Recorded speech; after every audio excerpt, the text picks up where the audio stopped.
There were 2 concrete pylons topped with lanterns and wrapped in strings of blue Christmas lights.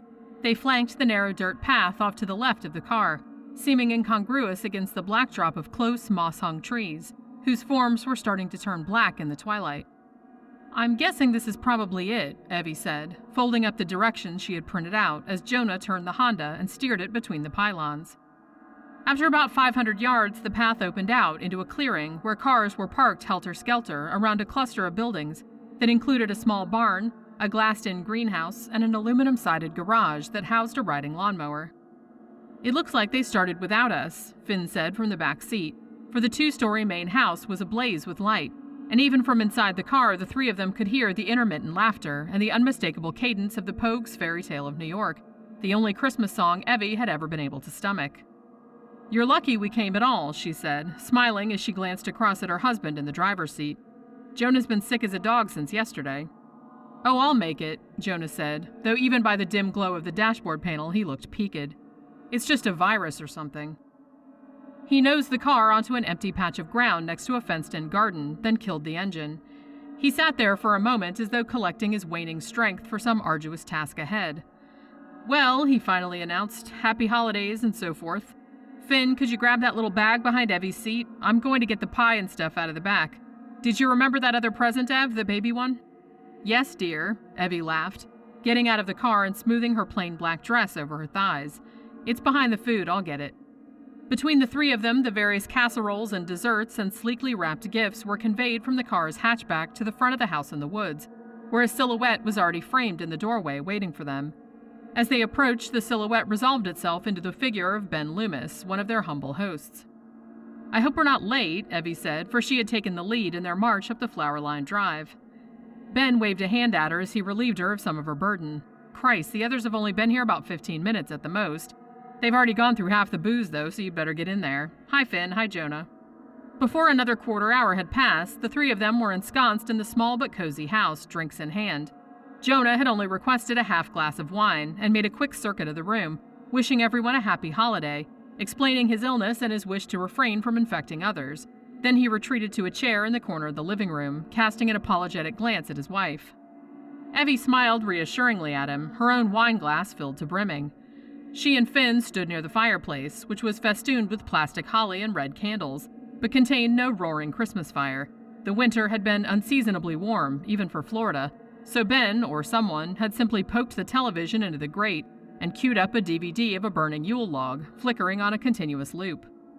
It was only a small party, but a raucous one. The Pogues had given way to some punk Christmas compilation that someone had brought, and the liquor was still flowing freely. Evie glanced at Jonah again. He had leaned back in his chair, the level of wine in his glass no lower than it had been at first pour. His eyes were closed, but he was still awake, for an amused smile played on his lips and his head bobbed in time with the music. Evie felt bad for bringing him to the party. It wasn't only because he was sick, but also because this wasn't even his crowd. They were all old college friends from the theater department at UF, and other than Finn, who had ended up working for the same company as Evie, Jonah barely knew them. "I can't believe Ben and Mel want to live way out here," said Finn, taking a liberal slug of his drink.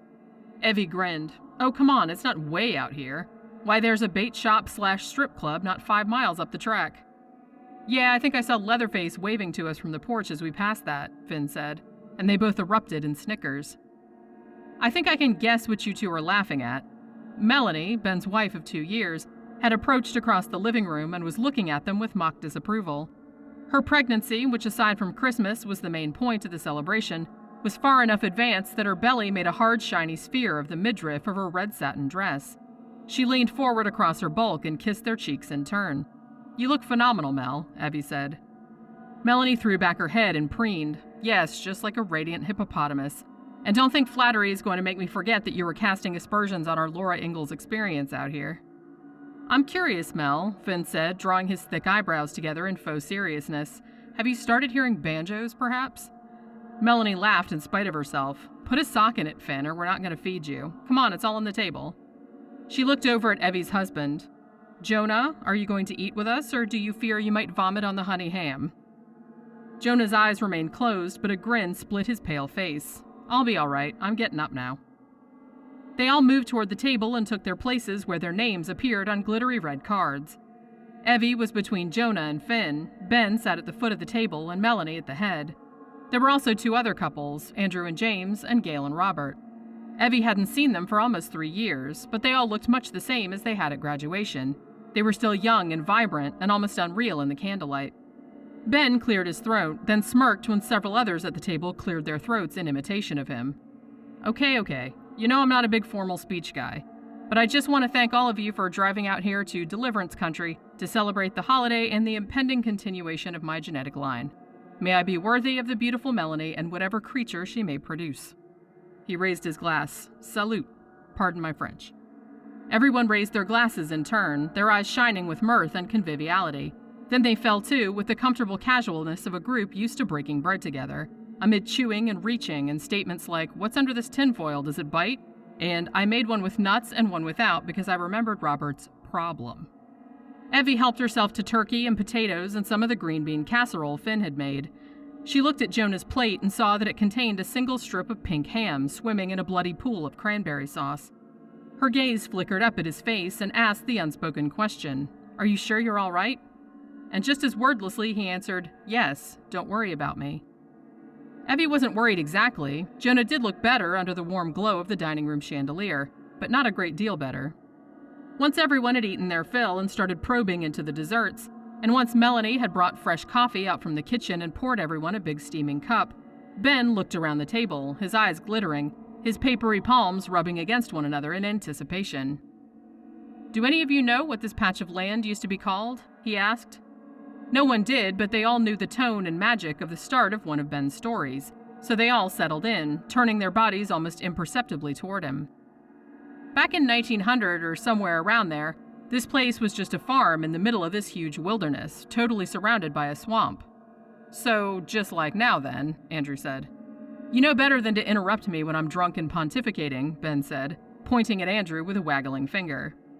"Anyway, just a farm in the middle of nowhere. I don't think it had a name at first, but after a while people started calling it Birchfire." "Tell them why it was called that, Ben." Melanie was leaning across the table toward him, at least as close as her belly would allow. "I'm going to tell them. Now, Birch was the last name of the farmer who lived here, and his wife's last name too, obviously. The fire part comes from the fact that old Birch built this big old weird-looking incinerator on the property, and he was always burning things in it." "Wait a minute, how would anyone know that? I thought you said there was no one else around." Gail held a forkful of pecan pie topped with whipped cream halfway to her mouth. "Damn it, whose story is this?" Ben said, and the table boiled over into giggles. When the tipsy laughter had subsided, Ben leaned in again, lowering his voice into a scary Vincent Price register. People could smell the burning for miles around.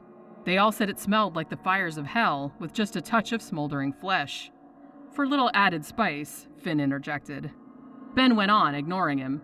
The word kinda got around that Birch and his wife were maybe up to some foul deeds, murder, or some type of witchcraft. So a few of the old-timers along the outer edge of the swamp, they decided to bring their guns and investigate. Night had fallen fully outside, a complete country darkness with no ambient glow from streetlights or other houses, a darkness like a black curtain. Evie could see all of them sitting around the table, reflected back at her from the black windows, faces smirking, but rapt and almost pagan. They crept onto the farm one night with their guns and lanterns after the Birches were asleep. And right away they knew that horrible smell was coming from that strange incinerator contraption out behind the barn. So they all went up to it and raised their lanterns and had a look inside.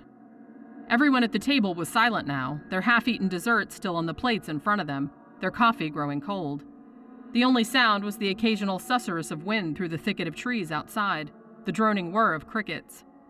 Ben had paused in his story for so long that the silence began to feel as enormously pregnant as Melanie's womb, and even then he let it hang over the table a little longer, milking the suspense for all it was worth. It was a talent that had served him well on the stage, was still serving him well if the reviews in the theater magazines were to be believed. At last he spoke, his eyes like twin candle flames shining from puddles of black oil. At first they couldn't tell exactly what it was they were looking at. A lot of it was just ash or twisted black shapes. But then they started poking around in there, and by the light of the lanterns they finally figured out what old Farmer Birch had been burning. "Tell them what it was, Ben." Melanie's pretty round face was taut with the pleasure of the tale he was telling. In school, Mel had always taken great delight in the morbid, and Evie was strangely comforted that even her impending motherhood had not changed her. Fetuses, Ben said, drawing his head back and raising his eyebrows. But not just regular fetuses. They were almost human, but then again, not quite. James snorted laughter, but abruptly stopped when his boyfriend Andrew poked him in the ribs. When they saw the remains of all those burned things, then the men knew for sure what they were up against. Which was what exactly? Finn said, inadvertently whispering to match Ben's tone. There's an old Seminole legend, Melanie said, picking up the story as smoothly as if she had rehearsed it, about a creature that lives in these woods. No one has ever really seen it, but sometimes people could hear it in the woods at night, something very big moving very slowly and steadily, almost dragging itself through the undergrowth. Every now and then someone would catch a glimpse of something through the trees, something huge and shiny wet, and white like something that lived underground and never saw the sun. A fat white slimy thing like a larva. Robert curled his lip in disgust. Where do you guys come up with this stuff? Please hold all questions until the end of the story, Melanie said, again as if she had rehearsed. It occurred to Evie that Mel might have been practicing this shtick for weeks, eager to tell them this tale. Indeed, it might have been the whole point of the party, Christmas and baby be damned. They called it Hatkiteate. It means white father or pale sire, Mel said, a quivering smile teasing the corners of her mouth. It was said to propagate itself by choosing human women to carry its offspring. Is there something you're trying to tell us, Mel? Finn said, glancing at her belly. She flashed him a smirk. That was where Birch's wife came in, she said. Anyway, the men knew there was nothing they could do to help the Birches, except release them from their horrible suffering. Ben drained the last of his wine from the glass. They put the farm to the torch, he said, with Birch and his wife still inside. And then it really was a birch fire, Mel said, the perfect capper to the performance, the cherry on top of the sundae. Anyone want more coffee? The tension dissipated from around the table like air being released from a balloon, and soon the wine and nerves were giving rise to laughter and conversation that seemed a little louder than it needed to be. After Mel had retreated into the kitchen, Evie turned to Ben. What kind of bullshit story was that? She said with a grin. He raised his hand. Every word of it is true, I swear to Wikipedia. He offered her the wine bottle, and at first she shook her head, but then she relented. It was a party after all. She was pretty buzzed, but it was a pleasant buzz. The incinerator thing is still there, you know. Ben wasn't looking at her, concentrating on pouring the wine without spilling it. Evie's eyes widened. What? We didn't see anything like that when we drove up. It's behind the barn, like I said in the story. We built our barn where the birch one used to be. Evie cocked an eyebrow. How come the Vigilantes didn't burn that too? Oh, they tried to, Ben said. Flames kept going out. Damnedest thing. He grinned wickedly at her. After Mel opens her presents, maybe we can all go outside and see it.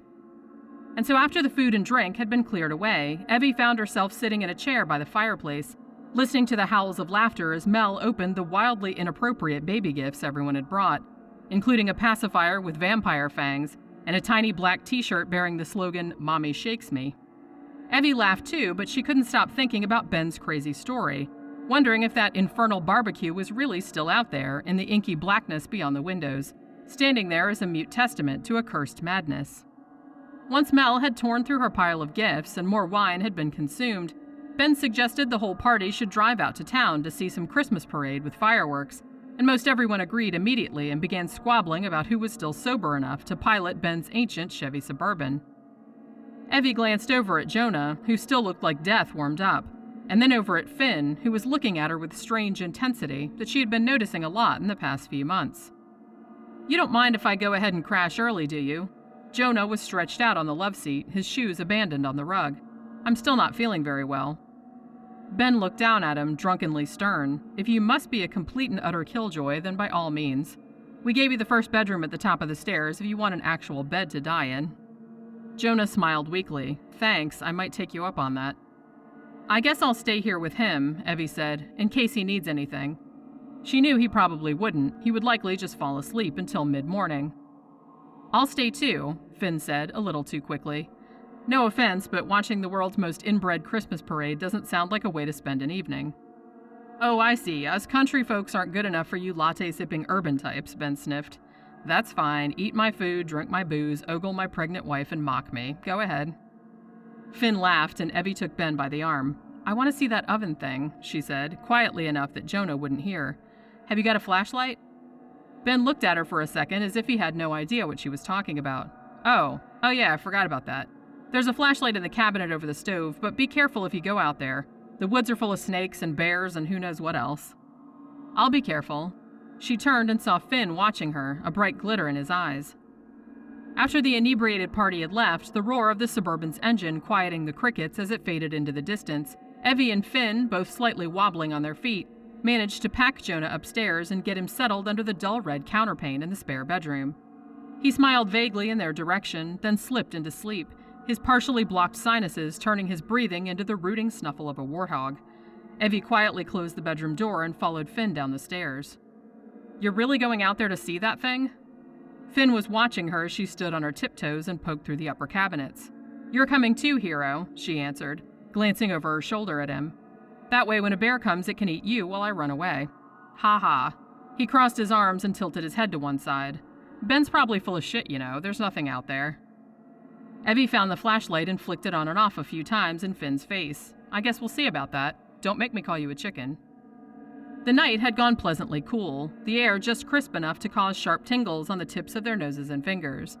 The ground floor of the main house was still brightly lit, and for a while Finn and Evie were able to remain in the charmed golden glow, even as the woods closed in around them. The barn was a small, neat structure of freshly painted blue wood, really a barn only in name. Behind it lay a cone of shadow that stretched all the way to the tree line, a dead zone where almost nothing was visible. The crickets had resumed their chirping, and somewhere close by Evie could hear the lap of water against a bank. There were also other forest sounds punctuating the relative stillness, the occasional hoot of an owl, the faraway rustle of underbrush as some nocturnal animal went about its business. Evie's skin prickled slightly from the chill, as well as from anticipation. She turned on the flashlight. In its feeble glow, she could pick out the edge of Ben and Mel's vegetable garden and an off-white cylindrical shape that might have been a water pump. The dark forms of cars were pressed in all around, oppressive as the trees, and Evie was slightly disturbed that it took more than a few minutes before she could identify Jonah's Honda. The night was rendering the familiar ambiguous. She could hear Finn breathing very close beside her, his footfalls as loud as rifle shots. At last, the farthest reach of the flashlight beam splashed across a misshapen pile of blacker shadow, and Evie's heartbeat quickened in time with her pace. Finn fell behind for a moment, and then she heard him trotting to catch up, whispering, "Is that it?" into her ear, and sounding as though he was screaming. The incinerator was nothing impressive to look at. It was really no more than a hastily assembled pile of flat stones, a bit taller than a person, with a raggedy, almost square opening about 3/4 of the way up from the bottom. A few of the topmost stones looked broken off or missing, and even in the negligible illumination from the flashlight, Evie could see the harsh blackening along part of the surface, exactly as if the structure had once caught fire. It even still had a bare whiff of a burnt smell about it, a dusty black smell, dry and sharp, but underneath that Evie thought she could smell something else, something wet and secretive. Guess Ben was telling the truth after all, Finn muttered under his breath, and Evie wanted to tell him to be quiet, but she was too distracted by the feel of his body heat, practically pressed up against her left side, and the soft woof of his breath on her cheek. Leaning forward, she shined the flashlight into the opening and peered inside. It was black as a hellmouth in there, and the secret wet smell was more pronounced, so much so that her nose wrinkled involuntarily. The hole seemed to go deeper into the structure than it had first appeared, though in the darkness it was impossible to see any remnants of what had once been burned there. Ben's story notwithstanding, it had probably been nothing more nefarious than a few pork ribs, but still. Evie straightened up again, noticing as she did that Finn seemed very close now, the wine and cologne scent of him nearly drowning out the damp burn smell from the incinerator. Evie realized she was more than a little drunk, and with this realization came a sudden crystalline revelation, an understanding of Finn's closeness, his intense stares at the party, the strange way he had been looking at her at work for the past few months. Maybe she'd been too wrapped up in her life with Jonah to see it, but now she did. "Well," Finn said, still keeping his voice low, as if not to disturb the pagan gods of the forest, "was it all you hoped it would be and more?" She turned the flashlight beam into his face, and he squinted but didn't look away from her. "Finn," she said, and she wasn't sure what words she had planned to say after that, but as it happened it didn't matter, because at that moment he kissed her, somewhat hesitantly, his soft lips tasting of grapes and icing sugar. Then he pulled back, his eyes almost comically wide, as if they were shocked at what the lower half of his face had done under their lax surveillance.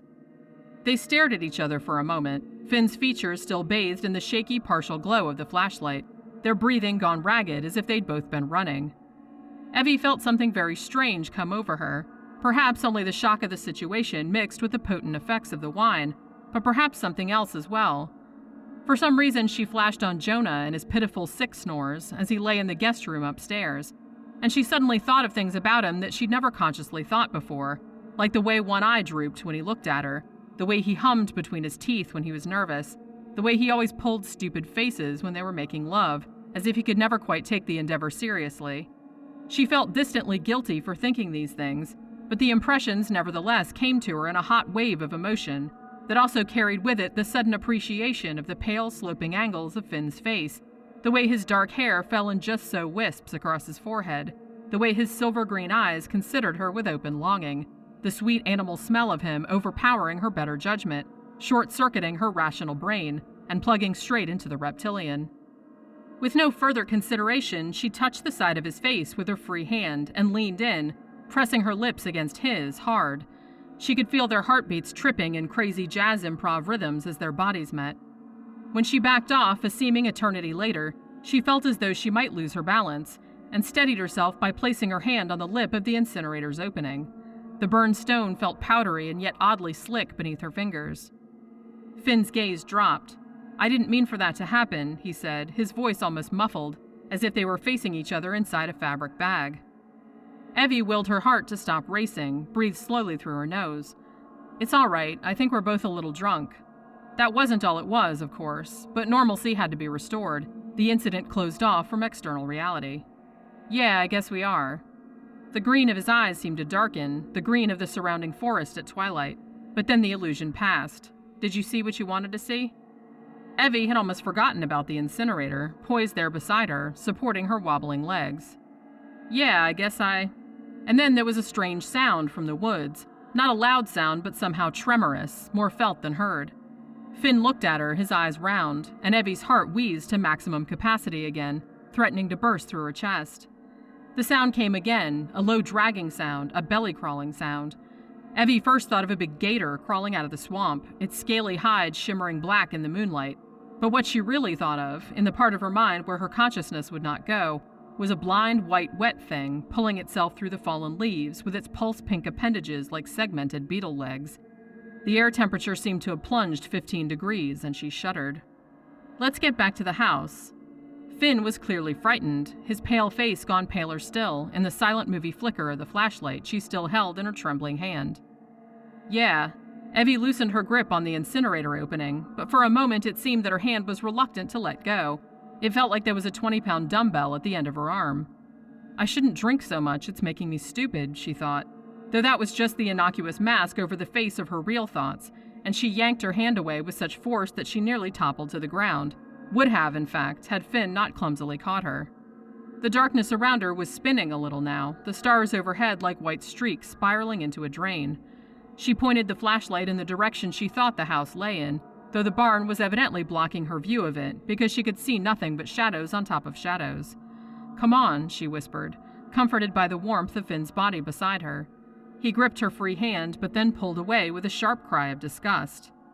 "What?" she said, and then she felt it, a small damp weight on the back of her hand, ticklish and taunting, and she brought her hand into the circle of light and saw a plump white caterpillar or maggot crawling around there on her skin as if looking for a place to burrow into, its tiny stub legs moving in disturbing synchrony. With a screamy exhale, she flung her hand backwards, back toward the incinerator where the creature had probably emerged from, the incinerator she could no longer see. She felt the weight of the thing separate from her flesh, and even though she could hear the fat plop as it landed in the underbrush behind the barn, the sensation of it crawling there on the back of her hand remained, seeming to spread up her arms and neck to her face like a fast-acting rash, and it was all she could do to keep from dropping the flashlight and falling to the ground, howling and scratching at herself until her skin was flayed raw. "Give me the flashlight, Ev." Finn's unsteady voice came stuttering out of the darkness, and after a moment she felt his fingers prying it loose from her death grip, and then his hand wrapped itself around her uncontaminated one and pulled her forward. And though the night was sightless, disorienting, she let herself be led, trailing behind the guttering flashlight beam as it shined upon nothing. It might have been a minute or an hour when they arrived back at the house with its obscenely illuminated windows, and as they stumbled across the threshold, moving from the brisk swirling chill of the outdoors to the gently heated interior, Evie felt a surge of nausea and staggered on her feet, certain she would vomit. She dropped Finn's hand and leaned forward over her knees, but nothing came, though a slick of cold sweat had broken out all over her skin. She was either very drunk or had caught whatever Jonah had. Finn was standing over her, the lit flashlight forgotten in his hand, and he was asking her if she was all right, but she could only register his voice at a distance, a crackling radio signal from a faraway satellite. At last she straightened, still feeling sick but beginning to get on top of it. The hand the caterpillar had touched still felt diseased, leprous, and almost without realizing it, she let it hang motionless by her side, a useless appendage. With her other hand, she signaled to Finn, telling him she was okay, telling him to back off a little. He did, but only a step or two. Without taking his eyes off her, he flipped the switch on the flashlight and set it down on the kitchen counter. She opened her mouth experimentally, feeling the nausea return for a moment and then pass, before she ventured to speak. What the fuck just happened? Finn combed his fingers through his hair. I'm getting another drink. You want one? He turned toward the refrigerator. Christ, no. She watched him as he poked among the bottles and then poured himself a generous slug of whiskey, his hand shaking slightly. He looked different somehow, his profile sharper, his pale skin fragile like a ceramic figurine. He had a strange electric aura about him that had not been there before. As she stood there and watched him drink, she wanted to ask again what had happened out there, and the question had traveled most of the way up her larynx when suddenly Jonah snored upstairs, an impossibly loud, strangled intake of breath, and Evie nearly screamed. Finn was staring at her now, ringed green eyes watery with alcohol. I'm sorry, he said huskily. There was something out there. She hadn't known she was going to say it, but once she had, she knew it was the truth. She cast an apprehensive glance toward the windows, through which she could see nothing at all. It was nothing, an alligator. We're drunk. The air around him seemed to be buzzing, and Evie could feel the creeping spread of the worm sickness pulsing in time with the signal. Shouldn't the others be back by now? It seemed very late to her, closer to dawn than twilight, though she couldn't see the clock from where she stood. We weren't out there that long, Finn said, but he looked uncertain, and seemed reluctant to look at his watch, as though confirming the time might make concrete the whole experience, fix it in the continuum of actual events. I should check on Jonah, she said. She didn't really want to, didn't want his sleeping, oblivious form to silently judge her for her transgressions, but she felt it was her duty. Ev. Finn stepped forward and put his hand on her arm, the one so far unaffected. And still the contact made the nausea rise again, made her taste something sharp like ozone in the back of her throat. She swallowed hard and met his gaze as he said, "Stay with me tonight." For a long moment she didn't register what he had said. The nerves where the larva's feet had touched had spread and branched and touched other nerves, and now she felt herself filling with intercrossing wet strings that tied themselves in slimy knots around her organs, slipping into crevices and roosting there, nestling, bursting, growing. Under this onslaught, Finn's request seemed trivial, idiotic, and yet... At last, understanding filtered through and allowed her to formulate a response. I can't. They'll all be coming back. Everyone will know. Even as she said it, she wondered if Ben and beautiful pregnant Mel and any of the others would ever be coming back, if they had just driven off into the woods as though leaving a stage set, as if they had never existed at all. Perhaps they had heard a sly, dragging whisper through the underbrush, caught a glimpse of sickening sunless white in the rearview mirror, huge and deliberate in gaining, right before... It touched me, she said, and then she looked at Finn, startled, as though the voice had come from someone else. It felt as though it had, like some other thing had lodged in her gullet and was controlling her body like a ventriloquist controlled a dummy. Finn stared hard at her, his brows furrowing with worry. What? It was just a caterpillar or something, Ev. Jesus. You're drunk. You should get some sleep. Forget what I just said. Come on, let's go check on Jonah. She looked at him again, feeling time stretched thin as spider silk, but then she went, forcing her alien body to move her reeling mind forward. Finn was right behind her, his hand hovering just inches from her elbow, quivering to touch her but refraining. The upstairs hallway was dark, save for the soft yellow glow of a single wall sconce that pushed shifting shadows into the corners. The door to the room Jonah slept in was slightly ajar, as they had left it earlier, and Evie pushed it in with her hand, glimpsing the silhouette of her husband's sleeping form, outlined in moonlight from the window. She couldn't hear him breathing now, and she wondered if he might be dead, or worse, might be lying there watching her, keeping very still so that he could pounce on her when she approached. It was a bizarre notion, and she shook her head as if to dislodge it. "Are you going to be all right?" Finn was still not touching her, but he leaned very close to her as he spoke. "Yes." Even to her own ears, her voice sounded distant, disembodied. "I'm going to bed. I'll be just across the hall if you need me." His eyes were hooded in the dimness, appearing as two holes with bright yellow sparks within. She nodded, then pushed the room door wider and stepped over the threshold. Finn hesitated. She could feel his gaze boring into her, exciting the larval molecules that were now infesting her entire body, appropriating it for their own purpose. Then Finn said goodnight awkwardly and turned away from her, disappearing into the cavern of his own room, though he left the door half open. Evie closed her own door, cutting off the world outside, containing what was inside the room, inside of her. The moonlight was sufficient for her to make her way across the room without stumbling, though she gave the bed supporting Jonah's sleeping body a wide berth, still partially convinced that he was staring at her, was able to detect the scent of betrayal and contamination upon her. Instead, she curled up in the overstuffed chair near the window, drawing her knees up to her chest. Jonah remained still, but now she thought she could discern a very faint whispering sound that might have been his breathing, and she fancied she could see two white pinpricks in the darkness where his eyes would have been, regarding her from the shadows as Finn's had. Evie placed her fingers across her stomach and pushed inward ever so slightly. Yes, she thought she could feel it there, a shifting something that was not of her body, the seed of the interloper.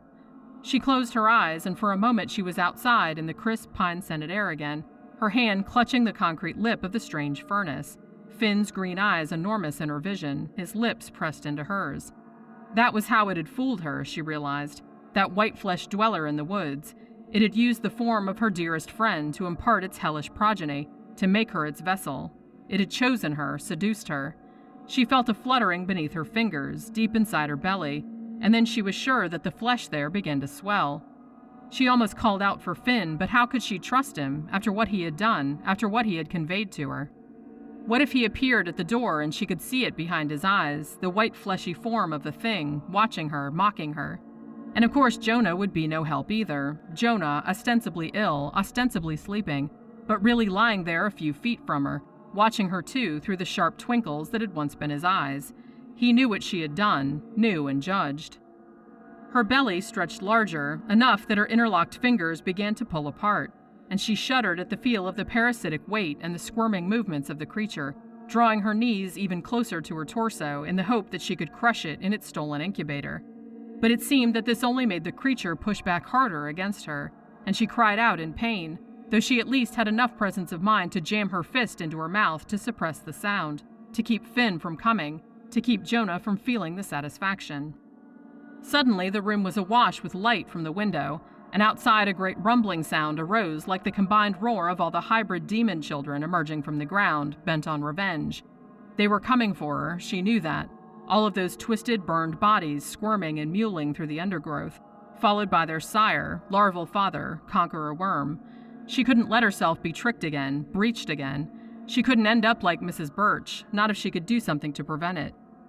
The bright light from the window was extinguished, but Evie barely noticed as she bolted from her chair, the creature growing huge inside her and threatening to burst from her belly.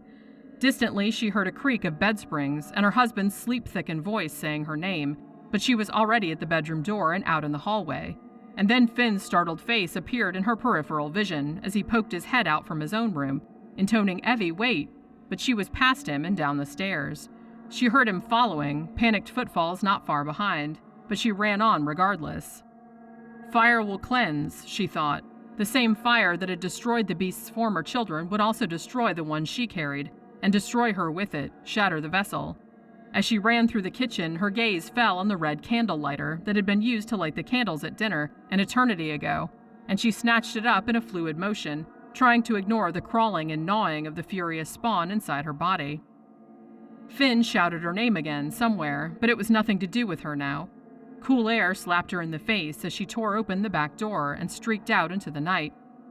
Other voices reached her ears then, calling to her, crying out in alarm. It occurred to her that the voices were familiar somehow, but they belonged to a life she no longer knew. They called for a person that was no longer her, but simply the shell and puppet of a controlling monstrosity. It was dark as she ran for the barn and what lay beyond it, but she was sure-footed and did not stumble. Perhaps the touch of the creature had given her something of its nightborn essence. The furnace loomed ahead, almost seeming to glow with all the cleansing blazes of the past, and Evie almost thought she could see the hideous offspring there, hundreds strong, writhing and shrieking in the flames. The vision nearly made her stop and turn back, but she knew she had to do this. She could not allow it to get started again. She heard rustling in the leaves and fallen pine needles, as of 1,000 insect legs, and she knew the thing was bearing down on her. It would have to be done quickly. She reached the furnace and placed her hand, the one that had first been contaminated by the evil, on the lip of the opening.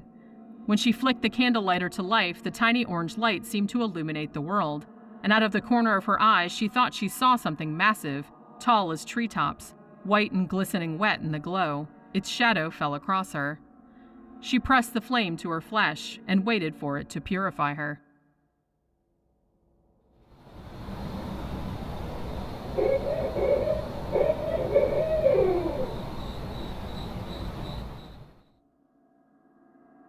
The sky was just starting to darken as Pamela Runyon left the store, a bag in each hand.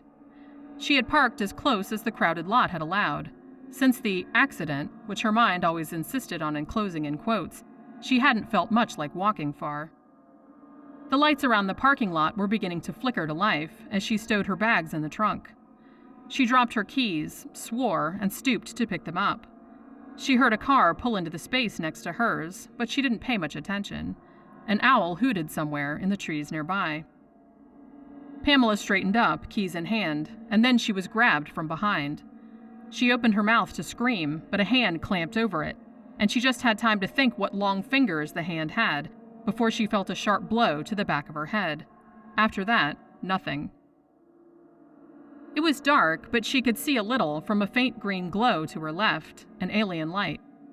She moved her head and groaned at the pain. There was a rush of noise in her ears, a feeling of movement. There were figures very close, hulking in the shadows just at the edges of her vision. At least 2 figures, maybe more. Pamela had the impression of large yellow eyes, of something like fur, of strange protrusions above the heads that could have been horns. Confused and unsettled by this disjointed but vivid nightmare, she rolled over and pulled her sweater around herself, wondering where her husband was. Had he got up to go to the bathroom? Thinking he would be back soon, she closed her eyes again and was soon unconscious. When Pamela came fully awake some unknown span of time later, the first thing she was aware of was darkness and the close, pungent smell of hay. After a few moments, she also began to focus on sounds. There were furtive, small rustlings in the corners, which might have been bugs or mice, and there were louder, more deliberate sounds, which were definitely made by something much larger. These other noises seemed to be coming from somewhere below her. Her head throbbing, Pamela tried to move, but found that her wrists and ankles were bound with something that felt like thick rope. She tugged at her bonds, but they had been expertly knotted and held tight. Trying to keep quiet in case someone was nearby, she struggled hard for a few minutes, thrashing her arms and legs, trying to loosen the ropes. It was hopeless. Panting, she settled back against the misshapen mattress she was lying on. She then realized that she was naked, but covered with a scratchy, thin blanket that smelled musky like a horse. Her heart was beating hard in her chest, but otherwise she felt oddly calm, detached. She twisted her head, wincing at the pain, which seemed less acute than before, but still raw.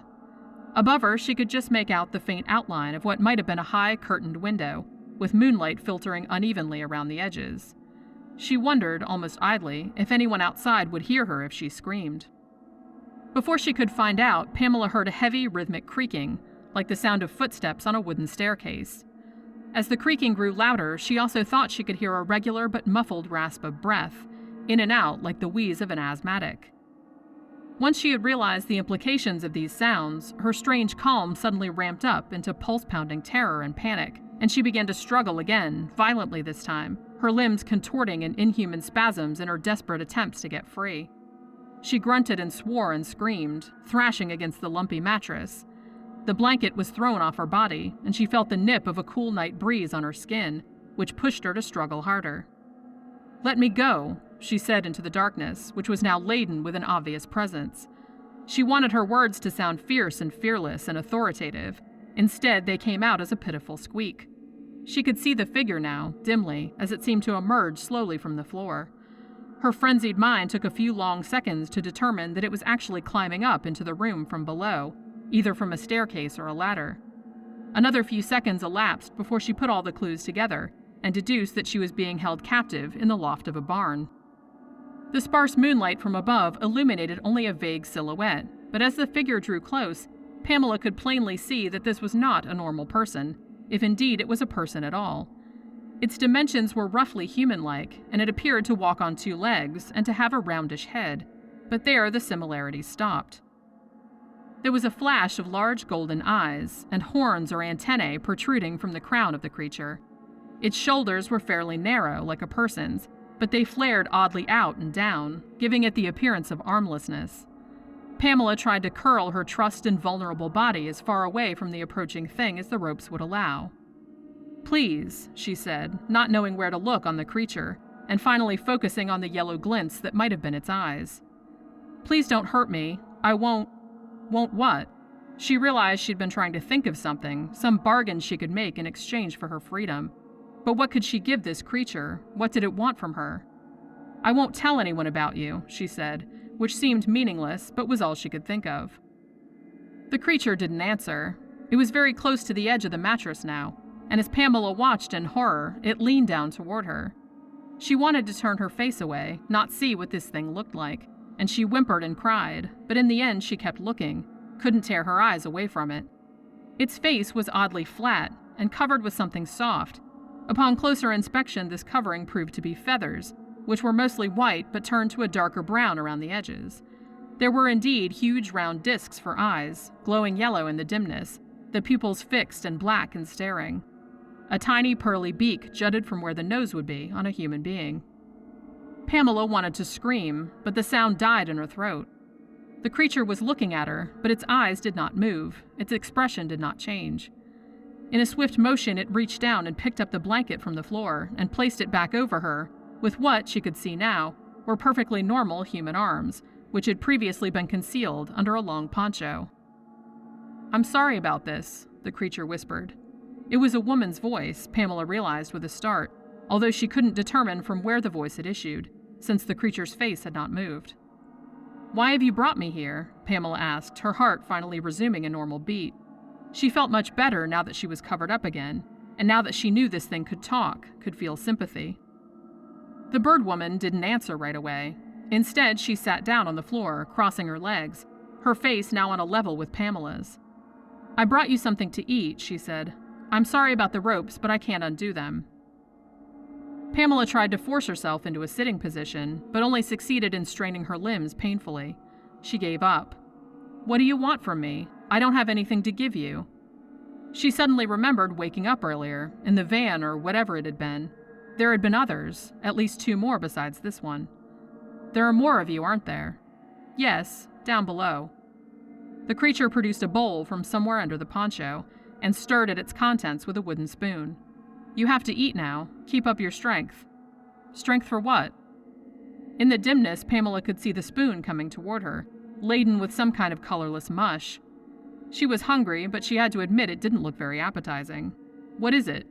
"Just a stew. Eat it." The creature pushed the spoon at Pamela's mouth, and Pamela grudgingly took a bite.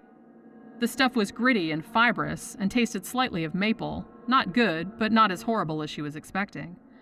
After a few more bites, she looked up into the creature's stony face. "You're not planning to kill me, are you?" It seemed a silly question. Why would they be feeding her and trying to keep her warm if they were intending to kill her? But then, why else would they want to kidnap her? The bird woman looked down into the bowl, stirring at the mush absently. "No." Her voice was still muffled, as though she was speaking through a mouthful of sand. She looked up at Pamela again. "Finish your food." Pamela opened her mouth to receive the spoon, and neither of them spoke again. When the bowl of mush was empty, the creature got to its feet, and with a last glance down at the prisoner, turned and made its way back down the ladder. Pamela lay back against the mattress, shivering despite the blanket. She wanted to think that this was all some hideously realistic dream, but the cold on her skin and the thick, vaguely unpleasant taste of maple on her tongue were too potent to be a figment of her sleeping mind. She wondered how long she had been here. It seemed 1,000 years ago that she had dropped her keys in the darkening parking lot. She thought then of her car sitting there in its space, the lights from the supermarket falling on it in its lonely vigil as it waited for a driver that might never return. The food would spoil in the trunk, and it was this thought more than anything that made her eyes fill with tears, that brought the reality of the situation home to her.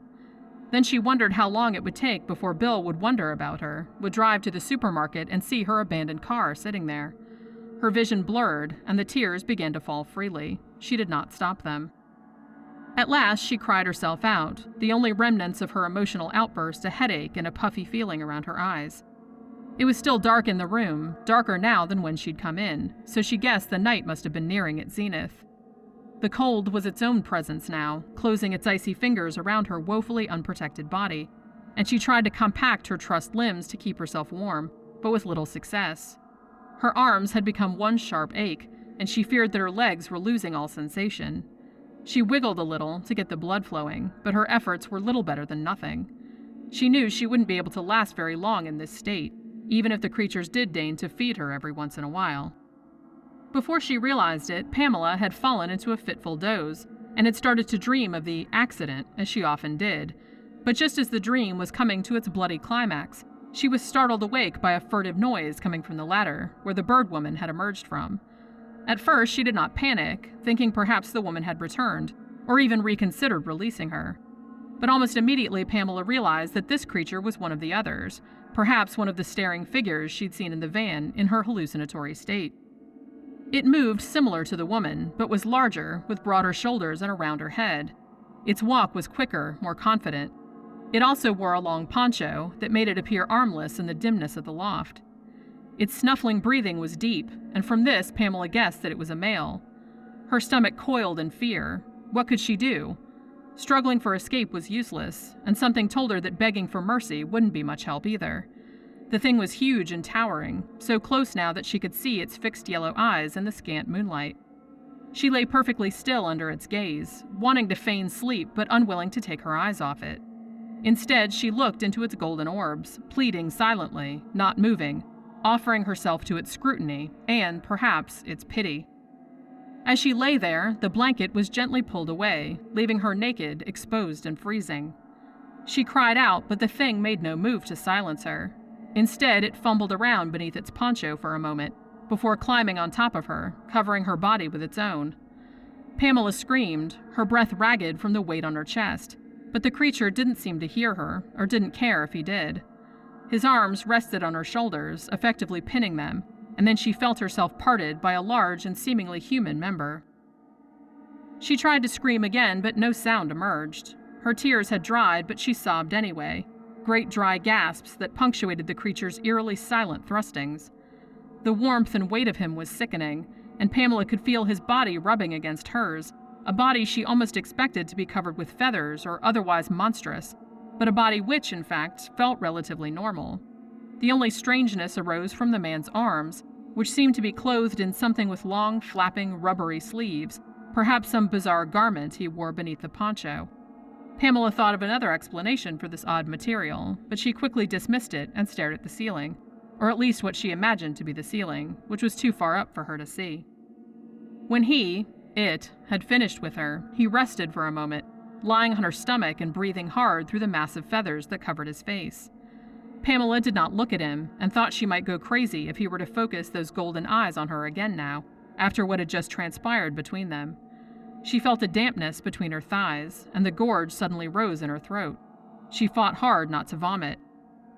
After what seemed like an eternity, the Birdman got up and adjusted himself, smoothing the poncho back down over his torso. He then bent and retrieved the blanket, which he threw over Pamela, again without looking at her. He kept his face turned downward, as though he were ashamed of what he had done, and without a word or a glance, he turned and practically ran toward the ladder, disappearing from the loft with clumsy urgency. When she could no longer hear his creaking weight on the floorboards, Pamela closed her eyes, feeling sick and dirty and wanting to die, and fell into a dreamless, disbelieving stupor. The sun filtered inadequately through the high window, and Pamela blinked, finally able to see her surroundings with some clarity. It was indeed a barn loft, and completely bare except for a few bedraggled piles of hay in the corner farthest from her. The dust on the floorboards was thick, but she could see footprints and other signs of habitation imprinted around the mattress where she lay. She wondered if the creatures had come in and watched her while she slept. The thought made her feel nauseous again, and she breathed through her nose until the feeling subsided. Pamela listened for voices or for any sound that would indicate the creature's presence downstairs, but she heard nothing except vague stirrings that could have been caused by the wind. The day was only a little warmer than the night had been, and she was glad for the thin blanket, even though it smelled like animal sweat. She felt filthy, sticky, and wished she could bathe. Maybe one of the creatures would take pity on her, let her loose for a few minutes to scrub the memory of last night's horror off her body. The day passed slowly, and no one came up the ladder. Pamela dozed off every once in a while, her terror and hopelessness occasionally giving way to sheer boredom. Her arms and legs were almost completely numb, her pelvis stretched and sore, just the way it had been for a while after... Well, she didn't really want to think about that. But what else could she think about? Lying here on this disgusting mattress, roped to the wall, the prisoner of a rapist and his bunch of inhuman sidekicks. There wasn't much she could think about that had the power to distract her from that. Even trying to conjure up her husband's face in her mind had next to no effect at all. Later, when she awoke to a loft steeped in shadow once again, one of the creatures came creaking up the ladder. Pamela's heart fluttered with fear, but it was only the woman, obviously carrying a few things under her poncho. Pamela wondered why these people wore those things, and then remembered the weird feel of the man's arms on her last night. She realized she probably didn't want to know what really went on under there. "I brought you some more food," the bird woman said, sitting down beside the mattress and crossing her legs. "I'm sorry we don't have anything different to feed you." Pamela swallowed a few mouthfuls, waiting to see if the woman would bring up what the man had done the night before. Did she even know about it? Pamela watched the creature's unmoving eyes, but in the darkness she could hardly make out anything at all. Finally, she said, "Do you know what happened to me last night?" The woman stirred the mush in the bowl, heaped a large lump of it onto the spoon. "Yes," she said quietly. Pamela felt a flare of anger. "But why did you let him do it? I thought..." It had been on the tip of her tongue to say, "I thought you were my friend," but that was ridiculous. These people, or whatever they were, had kidnapped her. They were not her friends. "I just thought that you'd been so nice to me," she finished. The woman kept looking down into the bowl. "I'm taking care of you," she said in a tone that suggested correction. "It's unfortunate that things have to be like this, but there isn't any other way." "What do you mean, no other way?" The woman put the bowl down and dug around under her poncho. "I brought some things to clean you up," she said, producing a small bucket half filled with water. "I can't untie you, but I'll wash you if you'll let me." Pamela looked at her, eyes narrowed. She wondered if the woman could see her expression in the dimness. "All right," she said. The woman pulled the blanket away, dipped a sponge in the water. "What's your name?" Pamela asked. The creature stopped scrubbing for a second, then resumed. "I can't tell you that," she said. "Well, then what can I call you?" There was a long pause. "Hope," she said at last. "Okay then, Hope," Pamela said, shivering a little at the feel of a cool draft on her wet skin. "Can you tell me what this is all about? What's going to happen to me?" But Hope just shook her head and spoke not another word. After she had toweled Pamela off, she gathered up the bowl and bucket and disappeared down the ladder, her fuzzy horns giving her silhouette a devilish aspect. And a few hours later, when the night had reached its darkest point, the man came again. Pamela didn't scream or cry out. She just closed her eyes, trying to think of her life before, trying to think of Bill, while she waited for it all to be over. She supposed a few weeks passed in just this way, although she had long lost track of time. Every day, all day, she lay naked and alone with her thoughts, wondering if this would ever end, wondering if Bill had stopped bothering to look for her. Then, once night fell, Hope would come with food and drink, as well as soap and water. After the first few days, she had also started untying Pamela's bonds and letting her move around the loft, though always under watchful, unblinking eyes. Pamela couldn't move far in the dark anyway, though her wrists and ankles appreciated the brief respite from confinement. Through it all, Hope was kind, and never failed to ask how Pamela was feeling or what she needed, but she wouldn't answer any of Pamela's questions, at least not directly. After a while, Pamela stopped asking them.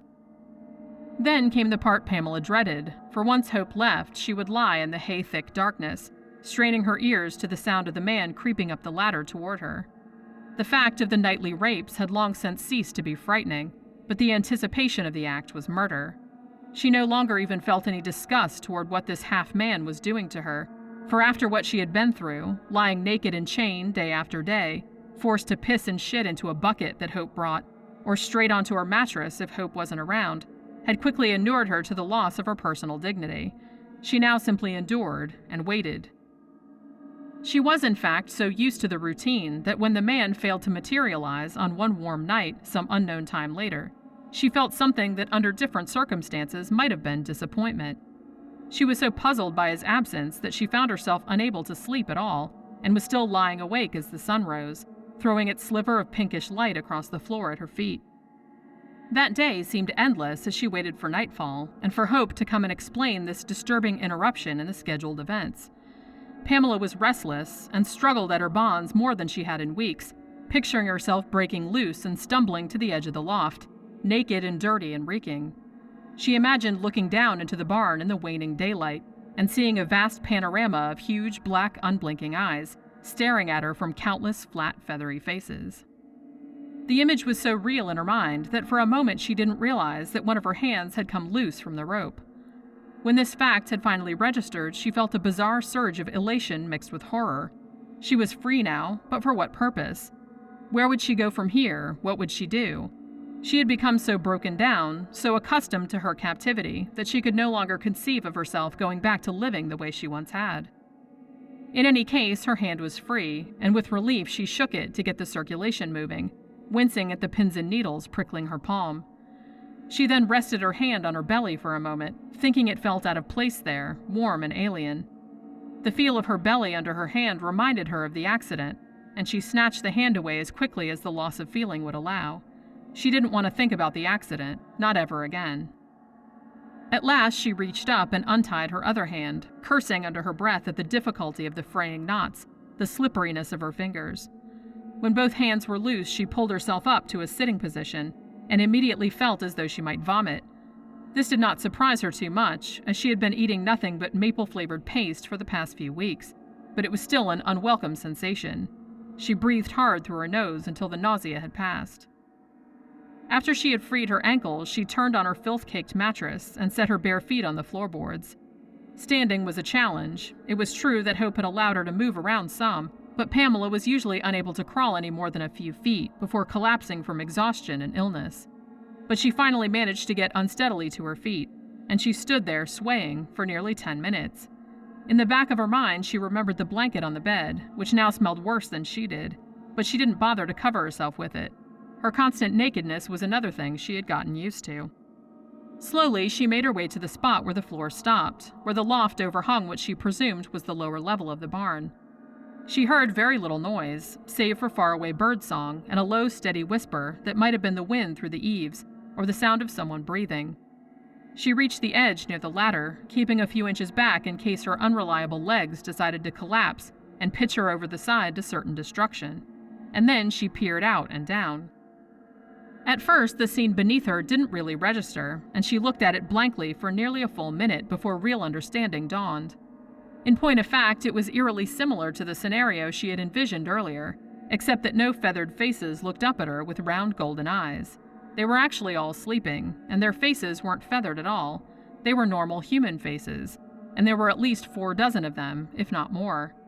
They lay in varying positions around the barn floor, some of them nestled in piles of hay, some wrapped in threadbare blankets not noticeably nicer than Pamela's. Her breath came hard and ragged, and she was afraid for a moment that they might be able to hear her, even as far up as she was. But none of them seemed to stir. She looked closer, trying to pick out individual characteristics among the tightly packed group. Where were the bird people? Where was Hope with her fuzzy horns, her odd black pupils that never moved? Where was the man who came to her in the night? She surveyed the room in vain. But then, in a corner, she saw something. Many glints of gold, like shards of amber, haphazardly distributed on a blanket of soft, dark down. She leaned forward a little and focused her vision. Masks. The corner of the barn was piled with what appeared to be owl masks, accented with authentic bird feathers, pearly beaks, and staring yellow eyes. Pamela had to sit abruptly down on the ledge to keep from falling. So these creatures were not some horrible mutants at all. They were simply normal humans who chose to wear bird masks for some reason known only to them. To hide their identities? This seemed the most probable explanation. Pamela almost laughed at her own stupidity. Of course, that was why Hope's eyes never moved, why she only came up to the loft at night. These people wanted Pamela to think they were monsters, and she had fallen for it, like a gullible, frightened child. She could have kicked herself, had her legs not lost most of their sensation. Now that she knew the secret of her kidnappers, they no longer seemed so scary or mysterious. There were a lot of them, that was true, but they were just people. And as Pamela looked down at them, she even saw a few young children and a smattering of elderly men and women. This seemed, she thought, not so much like a band of terrorists as it did a community, but a community of what she didn't really know. And, she decided suddenly, she didn't care to know. Struggling to her feet again and fighting down another wave of nausea as she did so, she made her way back to the mattress.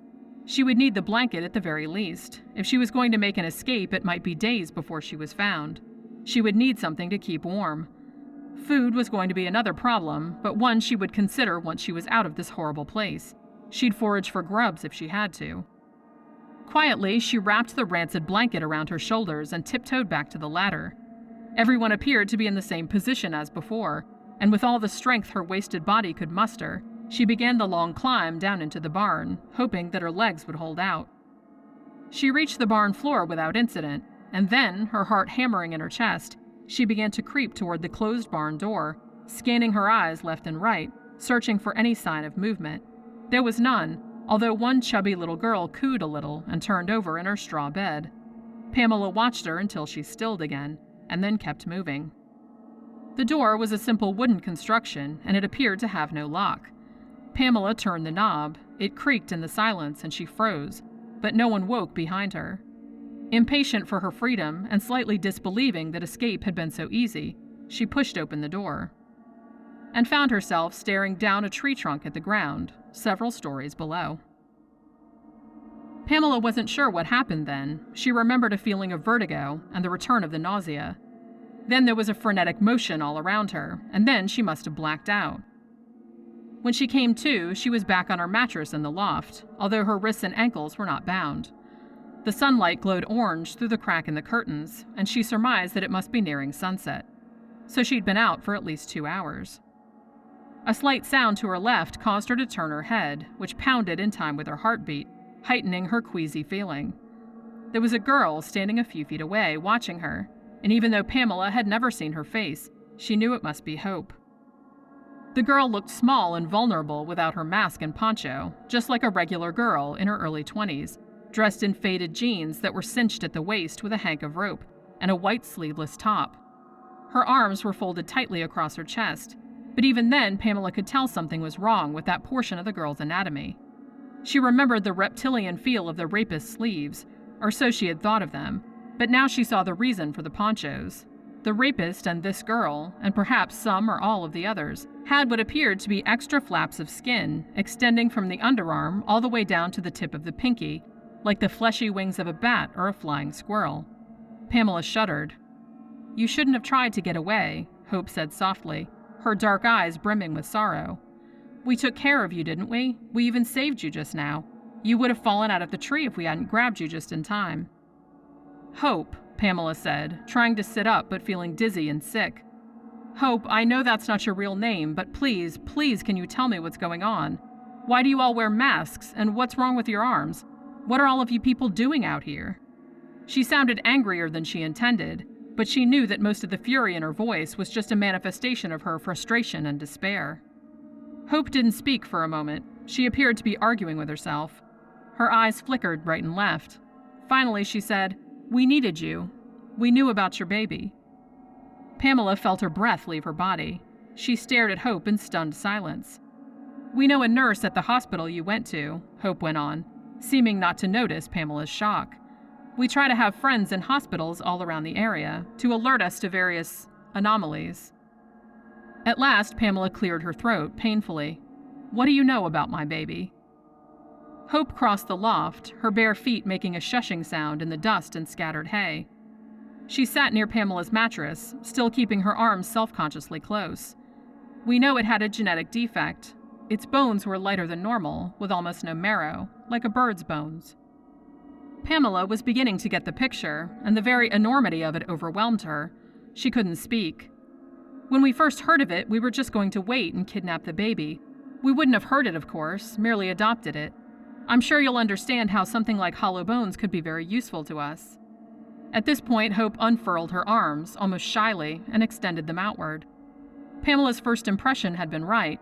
The flaps of skin under Hope's arms looked exactly like fleshy wings. "These are very good for gliding," Hope said, drawing her arms back to her chest as though she was ashamed of them. "But humans are still too heavy for real flight. Your baby could have changed that when it was old enough to breed with us. But then you miscarried." For the first time, Hope's gaze drifted away from Pamela's face. "The nurse thought maybe you'd done it on purpose, thrown yourself down those stairs in the hopes of killing your mutant child. But we didn't want to believe that about you. You told everyone it was an accident, and that was good enough for us." Pamela couldn't believe what she was hearing. These crazy, half-human things who lived in a fucking treehouse in the middle of nowhere knew all about her. All about how she'd killed her baby. How she'd told her husband how sorry she was. How they could try again someday. All the while knowing she'd never try again, not now. Knowing that this genetic defect lived inside her. These insane bird people knew all that, and had come looking for her. The thought of it made her womb clench. Pamela put her hands to her belly in a nearly reflexive gesture, thinking of the pain and the blood of that night, the night she'd stepped off the top stair of the home she shared with Bill, intending to kill both herself and her monstrous offspring, but succeeding in only half her goal. And then suddenly she remembered the rapes she'd endured since coming here, how they'd abruptly stopped several nights ago, and she gasped. "I'm pregnant now, aren't I?" Hope beamed. "Yes. It took a while, and I'm sorry about that. I know it wasn't pleasant for you. But Randall has the biggest and most developed wings of any of us. We thought his genes and your genes might produce a child capable of actual flight, or at least the rudiments of it. No harm was meant to come to you." Pamela now imagined she felt this new life squirming and fighting inside of her. A new life that might be as freakish as its parents, with bat-like wings and hollow bones. A being that might flit from tree to tree in the forest, its human face perhaps the only deceptive link to her own species. She felt sick. "No harm," she seethed, her voice shaking. "You've kept me trapped here and used me like a broodmare, and you call that no harm? And for what? Just so you can do some horrible experiment to try to speed up human evolution because it's not working fast enough for you. You're crazy, all of you." Hope backed up a little, looking hurt. It appeared that she had not expected this level of anger directed at her and her bizarre tribe of mutants. "We're trying to do something good," she said, her eyes beginning to water. "We've been trying to help people reach their full potential. Think of how much humans have wanted this, to be able to fly unassisted. It will be wonderful, you'll see, and you can help us." Her bottom lip was trembling now. Pamela looked down at her body, now nothing more than an incubator for the bird people's misguided genetic project. She felt nothing but disgust. The urge to ball her fists and punch herself repeatedly in the stomach was nearly overwhelming, but she restrained herself for the moment. She wondered where the others were, whether they would come up after her if Hope called them. She decided she would have to be quick. "I'm sorry, Hope," she said, and then she opened her mouth to say something else, but instead of speaking, she jumped to her feet, gritting her teeth against the pain and weakness. Hope scrambled up after her, but Pamela managed to stay a step ahead. It was only a few strides to the edge, that was all. She could make it before they caught her. When she got to the edge, there was a single moment when she saw exactly what she had seen in her vision, an undulating sea of round bird eyes staring up at her from emotionless, feather-covered faces. They seemed ancient and wise, those faces. "We're the future," they seemed to say. "Your race has exhausted its possibilities. Ours is the new way." And perhaps they were right, Pamela couldn't help thinking as she tensed her leg muscles one final time. But they weren't going to use her body to hasten their utopia. Closing her eyes, she leaped out of the loft. In the second before she hit the floor and shattered her decidedly solid bones, she heard the whoosh of wings near her face and saw the terrified expression of Hope as the bird girl glided past, trying to arrest the fall. Pamela nearly laughed. Her last lunatic thought on Earth was, "You'll believe a man can fly."